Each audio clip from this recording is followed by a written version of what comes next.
tout le monde, j'espère que vous allez bien. Aujourd'hui on se retrouve pour une nouvelle vidéo. On se retrouve pour une vidéo que je devais vous filmer avant de partir au Portugal. Donc ça fait 5 mois, 4 mois. Avec moi faut être habitué, hein. Je suis très souvent en retard. Faut savoir que cette vidéo ça va faire la deuxième fois que je vous la filme. La première fois c'était un petit peu enfoui, je contrôlais pas forcément ce que je disais.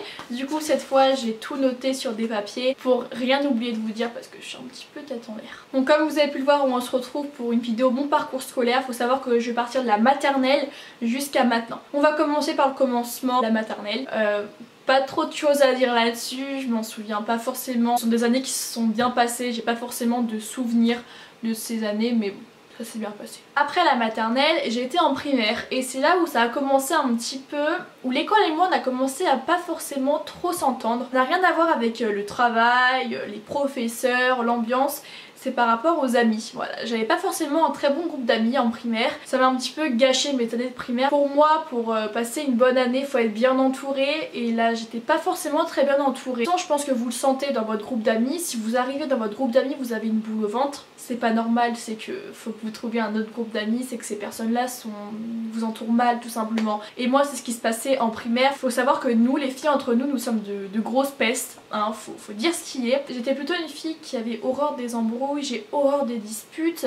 Voilà, je n'aimais pas les conflits et vous connaissez les filles comment elles sont entre elles. Ça n'a vraiment pas été mes meilleures années. Voilà, j'étais pas forcément très bien entourée, du coup ce qui fait que j'ai passé de mauvaises années. Par contre, j'ai pas du tout vécu du harcèlement, vraiment. Ça n'a rien à voir, hein. Ce que j'ai vécu, c'est plus les filles entre elles. Il faut savoir qu'en fait, je suis une personne qui va vachement m'attacher à une personne et me dire que je peux plus vivre sans cette personne, c'est impossible. J'étais vraiment attachée à ce groupe d'amis, plus particulièrement à une personne, et voilà, je me disais, je peux pas vivre sans elle, mais c'est incroyable, et encore aujourd'hui je suis comme ça, c'est que à partir du moment où je m'attache à une personne, mais me dire, mais vivre sans elle, pour moi c'était impossible.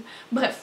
Après vient le collège, donc le collège de la 6e à la 5e, je suis restée avec ce même groupe d'amis et il y a eu un ras-le-bol. Comme je vous l'ai dit il y a 2 minutes, je suis une personne qui va m'attacher à une personne mais je vais donner tout. Quand je vous dis que je donne tout, c'est que je donne tout. J'ai tout donné à ce groupe d'amis vraiment et arrivé à un moment, j'ai dit stop. Du jour au lendemain, je suis partie de ce groupe d'amis. Faut savoir que ça a mis CM1, CM2, 6e, 5e, ça a mis 4 ans. Vous voyez, c'est un petit peu long hein, pour que je me rende compte, pourtant j'aurais dû le faire bien avant. Quand je me dis que j'ai tout donné pour cette personne, je peux plus rien faire.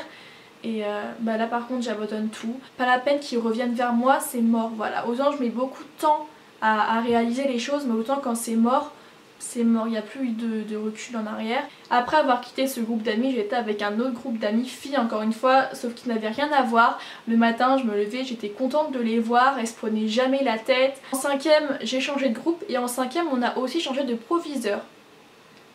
Je pense qu'il y a des anciennes personnes de mon collège qui me regardent et voilà, je pense qu'on pense la même chose. Un malade. Quand je vous dis un malade, c'est un malade, je dirais pas des exemples qu'il a pu nous dire. Il faut savoir que les professeurs et les surveillantes, on était là, nous les élèves, et elle se sentait là. Elle parlait aux élèves comme si on était mais de la merde. Je me rappelle un jour une surveillante a crié sur un 6e. Un 6e, comme si moi demain je me permets de remettre en place une fille de 10 ans. Bah oui, bah forcément j'aurai le dessus parce qu'elle est beaucoup plus petite que moi. S'en prendre à plus faible que soi, c'est tellement facile. Croyez-moi qu'elle aurait pas parlé comme ça si la personne faisait 2 têtes de plus que elle. Bon, il y a quelques profs, voilà, par exemple ma prof d'histoire géo elle était au top. Mon prof de physique pareil, mais les autres profs, mais une catastrophe. Pour vous dire, en 6e, ma prof d'SVT, en 6e, hein, donc en 6e, je sais pas quel âge on a, 12-13 ans, je m'en souviens plus. Donc on est clairement une enfant, hein. J'avais pas encore du tout de caractère, on arrive en 6e, on a peur. Vous savez quand on passe de la primaire au collège, on a un petit peu peur. Et donc j'étais rentrée dans ce cours d'SVT et elle m'avait crié dessus. Je suis une personne qui a pas l'habitude de se faire engueuler, genre je me suis pratiquement jamais fait engueuler à la maison. Donc quand elle m'avait crié dessus, vous allez me dire et pourquoi t'as crié dessus? Parce que je portais des baskets talons. Vous savez à l'époque c'était grave à la mode les baskets talons. Je portais ça avec des collants et une petite robe, une robe pull. Moitié traitée de filles qui venaient draguer des garçons parce que j'étais habillée comme ça. Enfin, je sais plus exactement comment elle avait dit ça. En gros je draguais les garçons en 6e. En 6e je vais encore à la maîtresse d'école. Je vous dis les garçons pour moi c'était encore une autre planète. Pour vous dire à quel point m'avait traumatisée, c'est que je ne voulais plus aller dans son cours. Est-ce normal qu'une gamine de 12 ans ait peur d'un professeur? Est-ce normal qu'une gamine de 12 ans ait la boule au ventre avant de rentrer dans un cours? Le problème il venait pas des élèves, hein. Le problème il venait des professeurs. J'avais mais tellement peur d'aller dans son cours. Ma soeur elle me disait avant d'aller dans son cours tu fais genre que t'as mal au ventre et tu vas chez l'infirmière.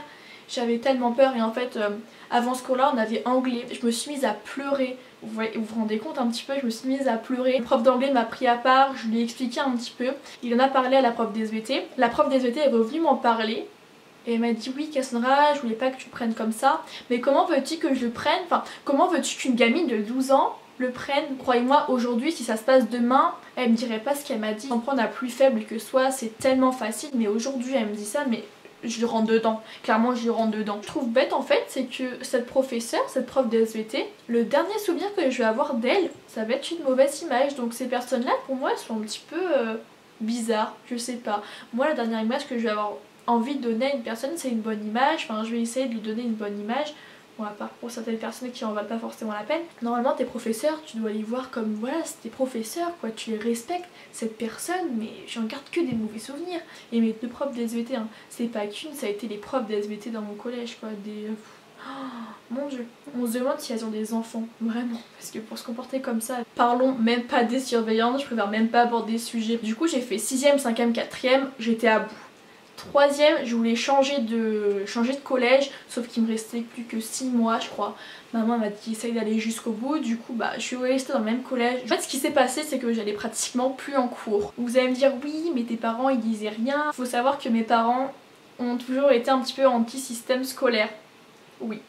C'est-à-dire que ma maman pense que tout bon travail fait à l'école ne mérite pas travail fait à la maison. Il me laissait ne pas aller en cours parce que quand j'arrivais le matin au collège, vous avez une fiche de prof comme ça d'absence, donc vous avez la fiche de prof a été remplie et à côté il y avait une autre fiche remplie. Pour vous dire à quel point il y avait des professeurs absents, ils y allaient pas.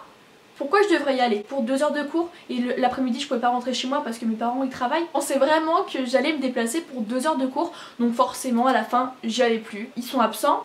J'étais absente. Suite à ça, j'ai eu des problèmes. Ils pensaient que j'avais des problèmes chez moi, alors que le problème était chez eux. Ils voulaient m'emmener voir une comment ça s'appelle? Pas une conseillère, vous savez quand les enfants ils ont des problèmes, ah je sais plus.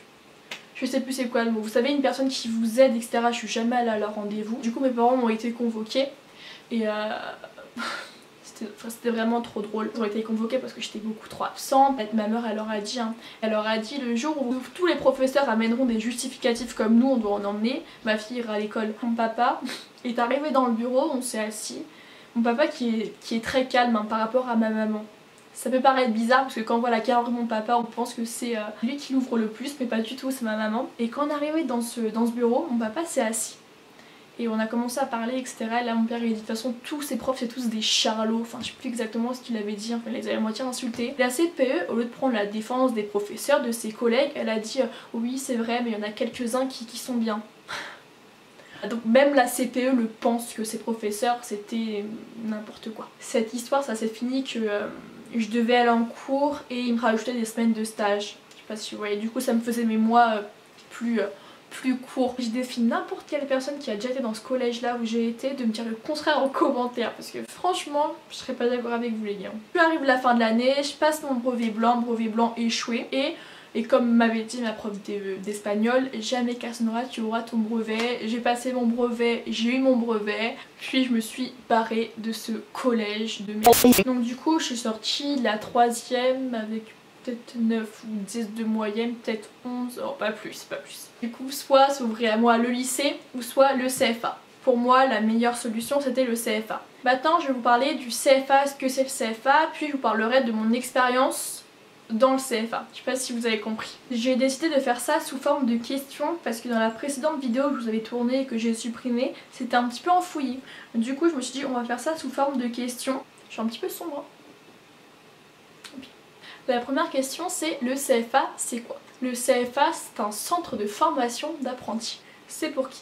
C'est pour les élèves qui n'apprécient pas forcément l'école ou qui veulent directement avoir une expérience avec le monde du travail. Quel diplôme obtient-on à l'issue de la formation? À l'issue de cette formation, on obtient un CAP. C'est un certificat d'apprentissage professionnel. Les différences entre le lycée et le CFA. Alors ça n'a absolument rien à voir. Tout ce qui est lycée pro, j'y connais rien, donc n'hésitez pas à vous renseigner auprès de vos profs parce que là-dessus je pourrais pas vous aider. Mais en gros, quand vous allez dans un lycée, vous êtes élève, donc vous y allez tous les jours. Alors que quand vous allez au CFA, vous êtes employé, vous n'êtes plus élève. Ce qui fait que vous allez en cours, mais vous travaillez. Comment être accepté? Pour être accepté, il faut avoir un patron, trouver un patron. Comment? Il faut déposer des lettres de motivation, des CV dans l'entreprise où vous voulez travailler. Quelles sont les différences avec le lycée? Comme je vous l'ai dit, ça n'a rien à voir vu que là vous êtes employé, vous allez devoir travailler, vous n'êtes plus des élèves. Combien de temps dure l'école et l'entreprise? On va prendre 4 semaines dans un mois. Durant 3 semaines, vous allez travailler en entreprise et 1 semaine par mois, vous allez à l'école. Donc durant toute l'année, 1 semaine dans le mois, vous allez à l'école, sinon le reste, vous travaillez. Sommes-nous rémunérés? Alors oui, vous êtes rémunérés, forcément, tout travail mérite salaire comme on dit. Combien? Je ne saurais pas exactement vous dire combien parce que déjà ça dépend. Ça dépend dans quelle formation vous travaillez, dans quelle filière, si vous travaillez en vente, en coiffure. Personnellement en tant que vendeuse, la première année je touchais 370 et la deuxième année je touchais 500 et quelques. Mais encore une fois ça dépend, par exemple si vous avez 18 ans vous allez toucher plus qu'un apprenti qui a 15 ans. Vous voyez ce que je veux dire, c'est pour ça. Je pourrais pas exactement vous dire un montant exact. Nouvelle matière? Oui, il y a des nouvelles matières, il faut savoir que toutes les matières qui ne servent à rien, comme l'art plastique, la techno, tout ça c'est enlevé, c'est remplacé par la gestion, la PSE, VEJ et des cours de vente. En fait ça dépend dans quoi vous travaillez. Moi c'est des cours qui étaient appropriés à la vente, c'est-à-dire qu'en vente, on allait apprendre la gestion des stocks, la gestion des produits, le rupture de stock, l'inventaire, vous voyez, on va vraiment apprendre ce qui nous sert en vente. Après ça dépend dans quel domaine vous voulez travailler. On garde les matières principales, maths, français, histoire, anglais, bien sûr que ces matières-là, on les garde. Mais ils vont nous mettre de vraies matières en fait, de vraies choses de la vie que je trouve normal d'apprendre au collège. Par exemple en PSE, on va vous apprendre comment sauver une personne, les premiers gestes de secours, parler de relations sexuelles, d'avortement, de pilules, de vraies choses de la vie, hein, pas de dessiner une maison sur une feuille en 3D. Ça, clairement, on n'a rien à faire. Et là, ils vont vraiment nous apprendre les vraies choses de la vie, de vrais cours quoi, qui vont vraiment vous servir, que ce soit dans toutes les matières. Les professeurs sont différents. Il faut savoir que ce ne sont pas des professeurs mais des formateurs et ça n'a absolument rien à voir. Au collège, les professeurs avaient un programme à suivre, que vous compreniez ou que vous compreniez pas, ils en avaient rien à faire et ils continuent, il faut vraiment qu'ils fassent leur programme. Au CFA, les formateurs vont avoir un programme à suivre comme tout le monde, sauf que si vous comprenez pas, en fait ils sont là pour vous aider, ils sont vraiment là pour vous accompagner, ils vont pas suivre ce programme comme ça. Ils vont vraiment, vous avez pas compris, ils vont vous réexpliquer. En tout cas c'est comme ça que ça s'est passé dans mon établissement, dans le CFA où j'ai été. Ambiance dans l'établissement. Faut savoir que vous avez une prise de maturité durant les premiers mois, parce qu'on s'adresse plus à des élèves, on s'adresse à des employés autour de nous et on s'adresse à des formateurs. Donc on peut plus avoir le même comportement qu'on avait au collège. Nous ne sommes plus des enfants et ils nous font que le répéter la première année. Et c'est vrai qu'en deuxième année de CFA, on remarquait directement les premières années. C'était les plus foufous, c'était ceux qui sortaient troisième. Et puis on ne peut plus avoir le même comportement dans une cour de récré avec des 6e, 5e qu'avec des personnes qui peuvent aller jusqu'à la trentaine, 35 ans dans une cour. On peut plus se permettre. Il y a des vacances scolaires. La première année, je crois qu'il n'y a pas de vacances scolaires, si je m'en souviens bien, mais je suis pas sûre. Je suis pas sûre. Et la deuxième année, oui, vous avez des vacances scolaires. Après, c'est toutes les... je sais pas, vous avez des semaines de vacances scolaires. Après, je pourrais pas vous dire exactement combien. Mais oui, vous avez des vacances scolaires la deuxième année. Mais la première, je suis pas sûre par contre. Il y a des petites ressemblances avec le collège. Oui, les pauses. Les 15 minutes de pause toutes les 2 heures et le self. Vous avez un self à votre disposition. Perso, j'y allais pas parce que c'était à l'autre bout et c'était dans le bâtiment des mécaniciens et tout. Combien de temps dure le CFA? En ce qui me concerne, j'ai fait un CAP vente et le CAP vente c'est sous 2 ans. Quel diplôme obtient-on à l'issue de cette formation? On obtient un CAP. Tout simplement. À quoi sert ce diplôme? En fait, ce diplôme, ça vous permet de trouver du travail, par exemple, plus facilement dans la vente parce que vous avez directement une expérience, chose qu'une personne normale ne va pas avoir.